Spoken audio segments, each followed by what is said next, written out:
Hey guys, it's Daniel. Today I wanted to go over ticker symbol WHLR. This is going to be for February 12th, 2024. I've been talking a lot about what I call the previous day change and how much I think that affects the current day stock movement.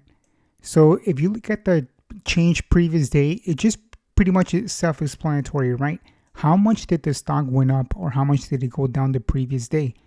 Usually what I have found on my stats trading spreadsheet on Excel is that if you were for example, if you were to be a bear, you're shorting and you focus on one particular pattern that is perhaps shorting everything that has that had a prior day change of say probably up to like 30% or more, there is a good chance that over the long run you will be profitable. For example, if you're trying to find a good day trading strategy, and this is great because shorting this stock, day trading this stock, as you can see, if you're going to see the sum here, if we get all of the ones for 2024 so far until June of 2024, we get a return of 392%, 392. So in theory, it's not exact because you still have to account for the stocks that spike up a lot. But in theory, if you were to short every stock at open that had a change previous of over 30%, that means that the prior day it went over 30%. In this case, the prior day yesterday on June the 11th, it went up 70% exactly. So if you have a scanner, any scanner would do, it should tell you how much did it go up, and sure enough, it went up 70%. It still gapped up a little bit more.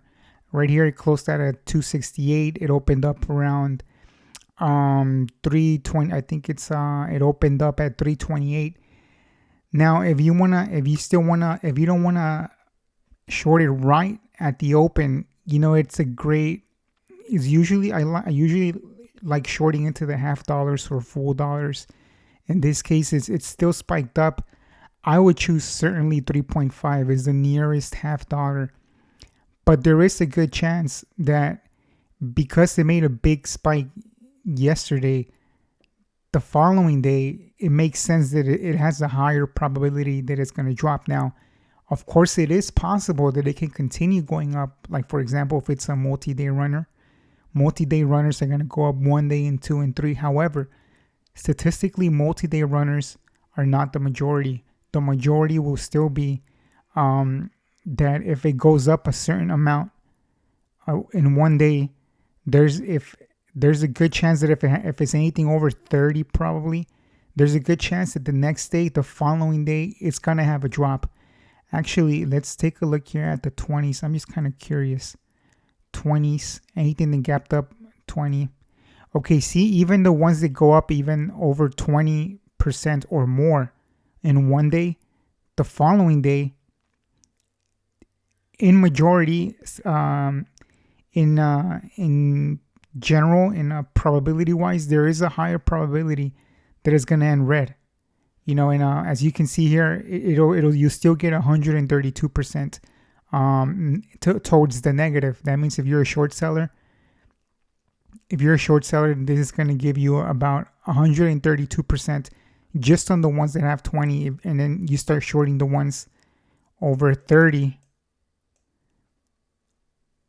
It has 392, negative 392. That means if you're a bear, there is a good chance that you will be profitable if you continue doing this pattern 1 day after the other.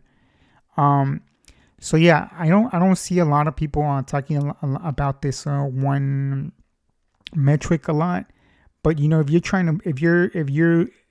want to learn how to day trade, you want to start building an Excel sheet like this, it is really going to help you create, a day trading strategy, or the best day trading strategy that fits your personality, your risk level, and your desired goal So yeah, I thought that was very interesting. Again, just reviewing what happened today on June the 12th.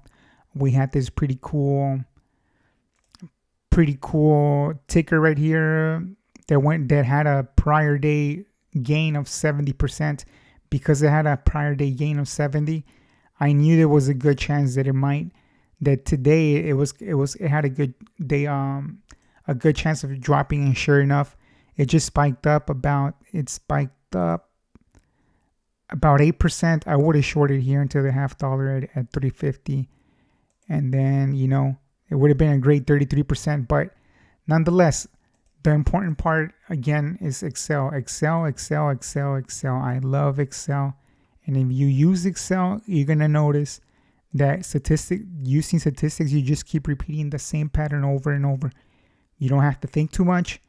I mean, you think when you're building the Excel sheet, but at the moment of trading, you don't want to think at the moment of trading.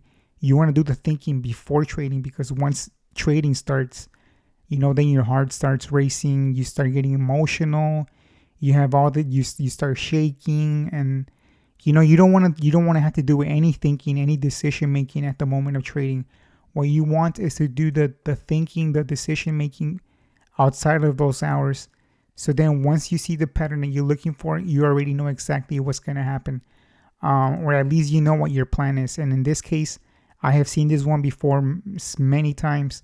Anything that had a previous day change of over 70, I knew it had a good chance of ending in red. And sure enough, for all the bears, that took advantage of this one, there you go. It's about 33% return. So yeah, that was just an observation. And let me know, guys, if you guys have any questions, or if you want me to go any metric or any observation or analysis on Excel. I really love using Excel to day trade. So yeah, leave me a comment down below, and I'll see you guys on the next video. Thank you.